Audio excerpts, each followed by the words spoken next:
Welcome to the program. You're with Arise News in Abuja. Ahead over the next hour, all of the global headlines you need to know about. This is The World, and I'm Charles Onyegolu.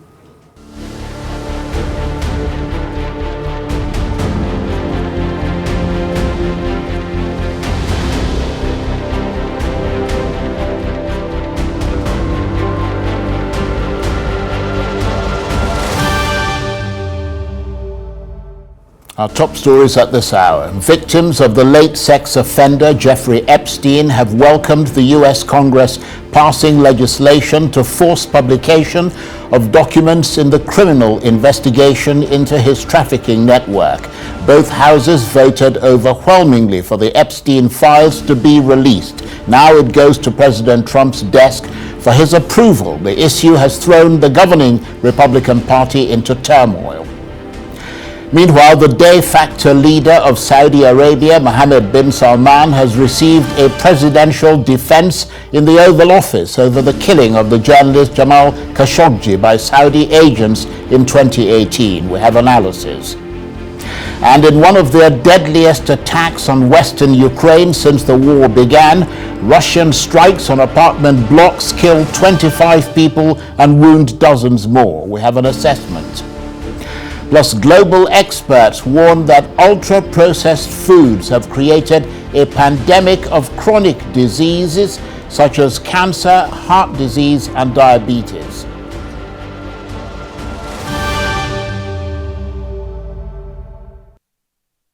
First tonight, victims of the late American sex offender Jeffrey Epstein have welcomed Congress passing legislation that aims to force the Justice Department to release documents from its criminal investigation into him. After making a U-turn on the issue, President Trump now says he'll sign the bill into law as soon as he gets it. For weeks, he resisted lending his call to Republican lawmakers to back the release of a trove of Epstein's documents held by the government. Mr. Trump said the move was a distraction led by the Democrats. But on the eve of the vote, he urged his party's members to back the Epstein files transparency bill, even though he could have used his executive power to order the release at any time. It's now expected that most documents will be published within the next 30 days. And as many of us who are looking at our phones know, that the Senate has passed the bill under unanimous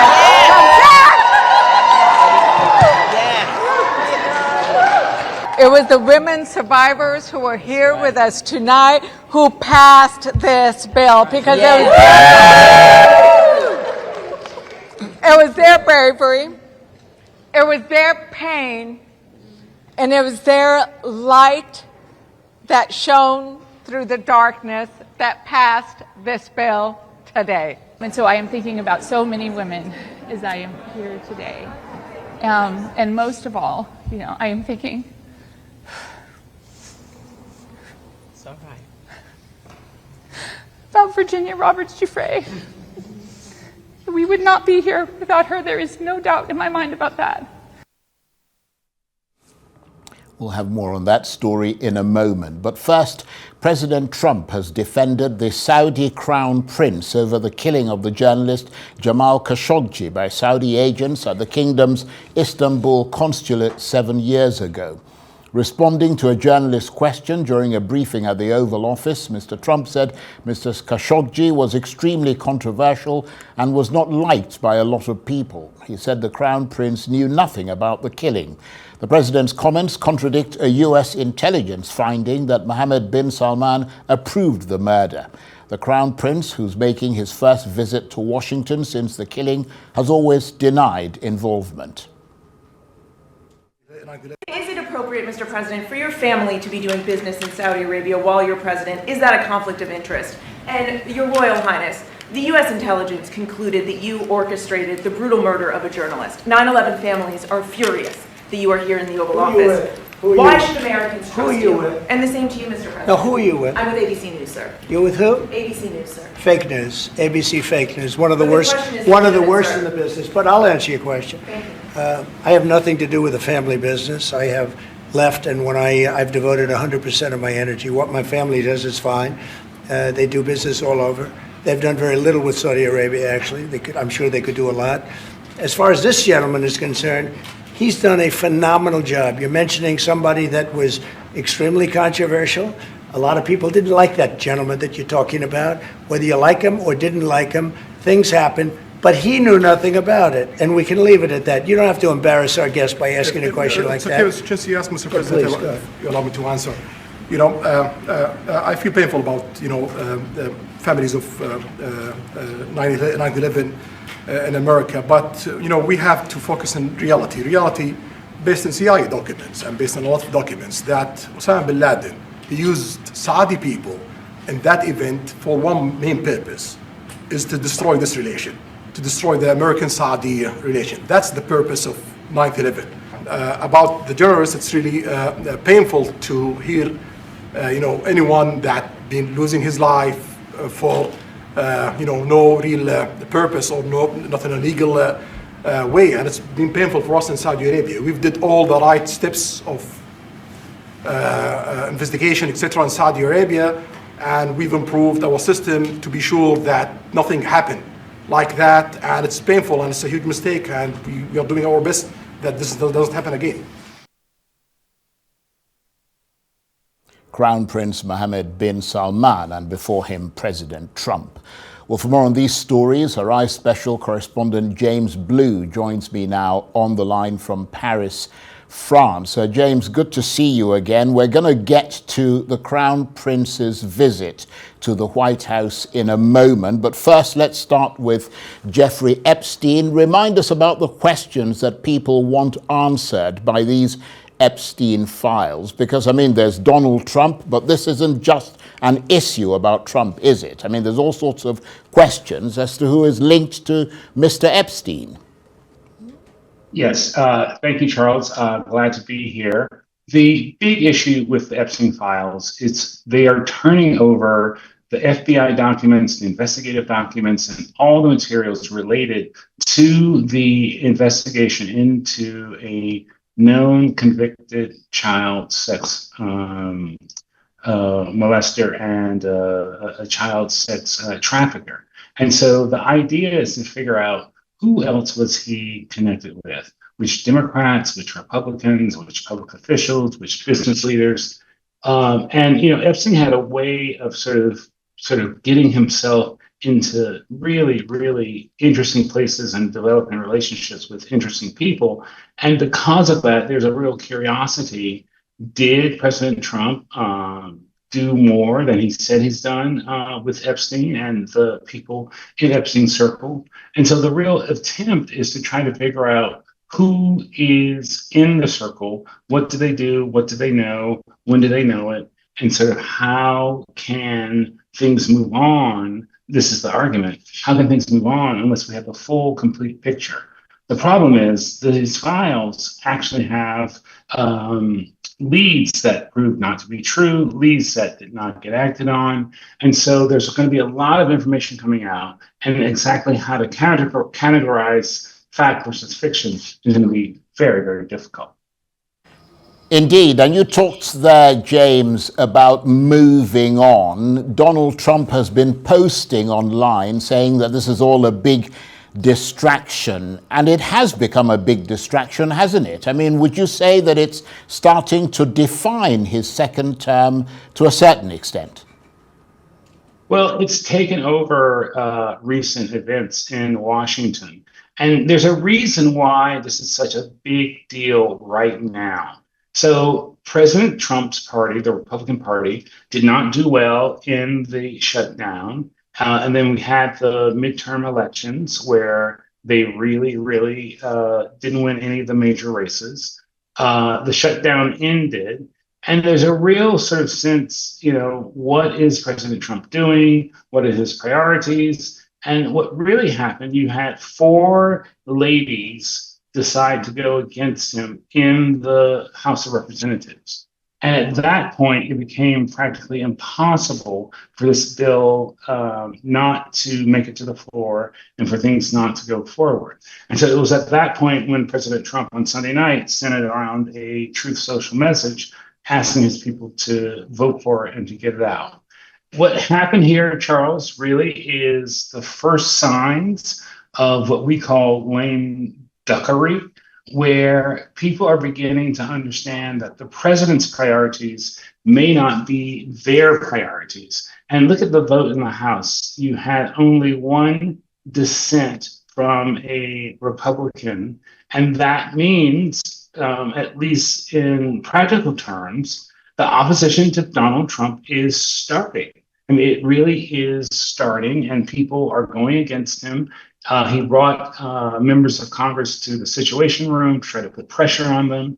And so you have the combination of the shutdown, the midterm election, and people revolting from his position to bring the Epstein files out and into the public. And that's exactly what's going to happen. And in that regard, James, I mean, what impact has all this had on the MAGA movement? I understand it's split down the middle. Yeah, it's split down the middle because there are some people who were really hoping to get these files out. Specifically, she's Marjorie Taylor Greene, a very, very strong MAGA person, and many thought, a real archetype for the Trump voter and the Trump representative. She was very, very supportive of President Trump, considers herself a MAGA original. But when she came out and decided to support the release of files against President Trump, the whole apparatus came up against her. President Trump said he was going to find a primary candidate to run against her, so her seat could be at stake. But what really, really sort of happened, Charles, is that the people in the MAGA movement really wanted these files released.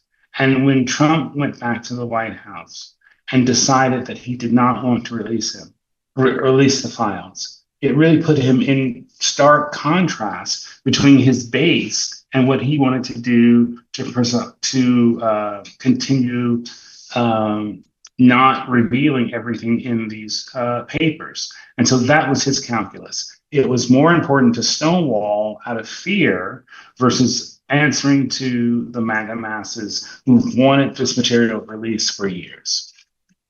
Well, thanks for that, James. Let's stay in Washington because the president has hosted, as we saw earlier, the Crown Prince of Saudi Arabia, Mohammed bin Salman. It was his first visit to Washington since the killing of the journalist and Riyadh critic, Jamal Khashoggi, at the Saudi consulate in Istanbul back in 2018. But allegations that he ordered the killing, which he denies, are still dogging him. But we saw at the White House quite an extraordinary defense of the Crown Prince by President Trump, didn't we? I mean, that was quite something, Charles, for President Trump to basically say that Khashoggi was difficult and not a guy that everyone liked. That was really, really quite stunning to me. And what it really suggests that either the president doesn't know the facts or he doesn't care, because the facts of the case, as has been presented by the US CIA, is not only did the Crown Prince approve of the incident, but that he also, listened in. And so there's tape and audio recordings where you can actually hear the sawing Mr. Khashoggi's body apart so they can actually fit it into a suitcase. This was a really, really upsetting moment for many journalists and people who are working in the White House because it just shows real callous disregard to our profession.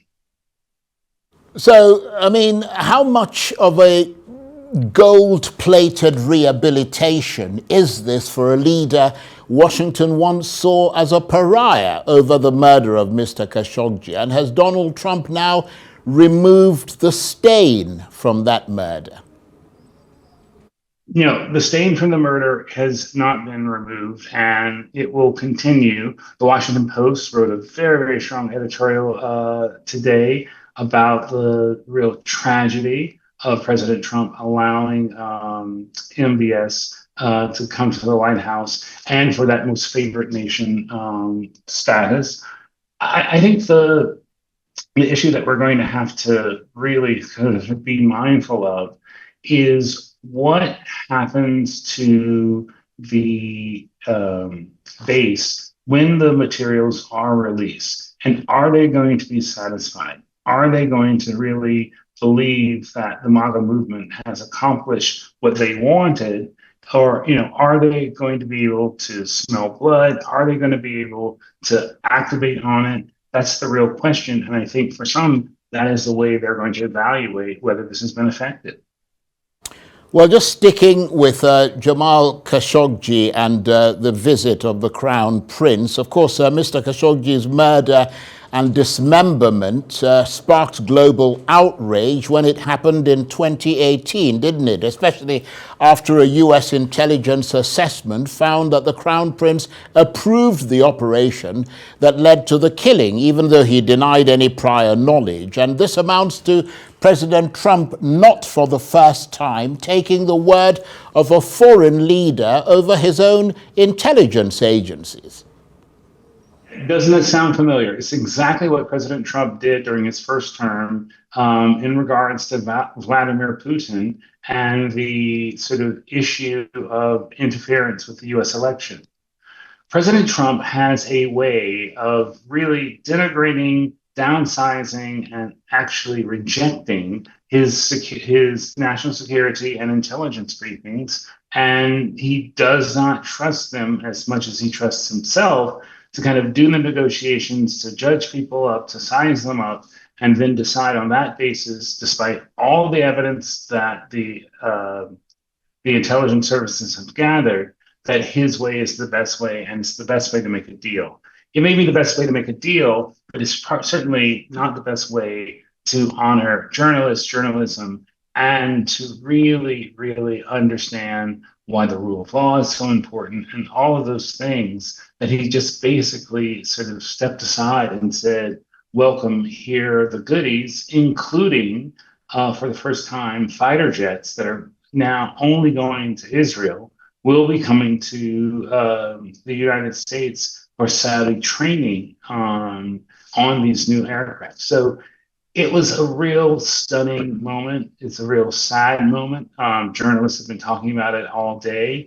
And I think what it has done is just increase resolve, both to continue to understand and to report on Saudi Arabia. They say they're going through a lot of changes, maybe not fast enough. And I just think it is, it's just beyond the pale and very, very upsetting. Indeed. James, thank you very much indeed. James Blue is Arise special correspondent. He was talking to me on the line there from Paris.